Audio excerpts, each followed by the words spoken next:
Hello, Redhawks. This is another tutorial with the IDTT team. And today we're talking about how to copy a Canvas course in Canvas, of course.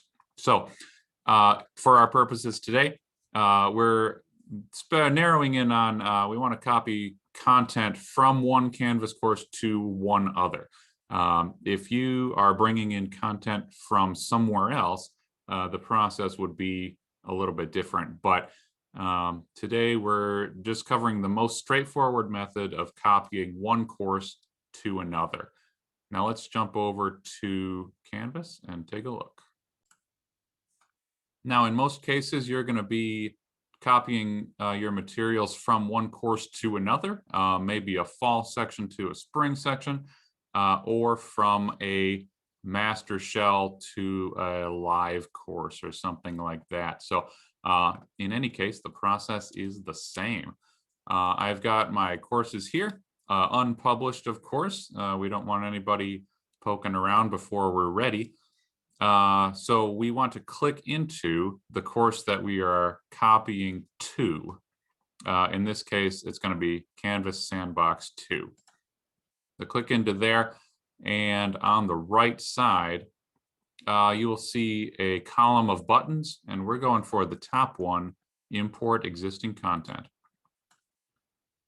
This button will bring us to this screen and the option to select the operation we want to perform. We want the top option from this list, copy a Canvas course. Now, the next blank is the answer to the question, which course are you copying from? You can start typing the name of that course, and it will populate with all the courses that you can access that match what you're typing. So it will narrow down until you've got the one you need, and you can select it there. In this case, we're copying Canvas Sandbox. So select that. Most of the time, you're probably going to want to choose all content to bring over all those materials. And then you can move on to those other options down below. Now, there are a couple checkboxes here for you to consider.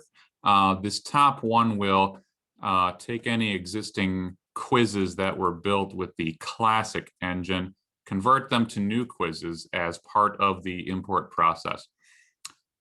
This second box here will let you adjust the due dates on any assignments or point-bearing activities that you might have in that course. If you're familiar with classic quizzes, you might want to stick with that, but in any case, our recommendation is just be consistent within any given course. Make sure you're using the same engine for all the quizzes in that particular course. You can contact us with any questions about that, of course.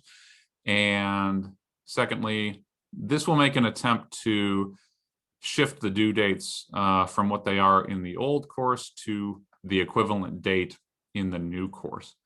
It's generally pretty accurate, but as with anything, you'll want to proofread that just to be sure that all those details are captured and accurate. All right, and when your options are what they need to be, simply click import, and the process will run. At first, it's going to be queued, and then very soon it will run the process as it does now. And depending on how much content you have, it will take a few minutes and then show as completed as it does here. If it runs into any errors, it will show you that as well. For example, if it cannot copy a particular item, you'll see that here as an error or as a notice. Lastly, just note it might take a few minutes for all your content to show up, depending on how much you have. You can always click the Home tab to check that out and see that everything is coming in as you expect. And we can see here the menu has rearranged and the contents are starting to show up just as we expect here. So That is the process, and from here you can proceed to proofreading and eventually opening the course to your students. Do let us know if you have any questions about this process, and as always, thanks for watching.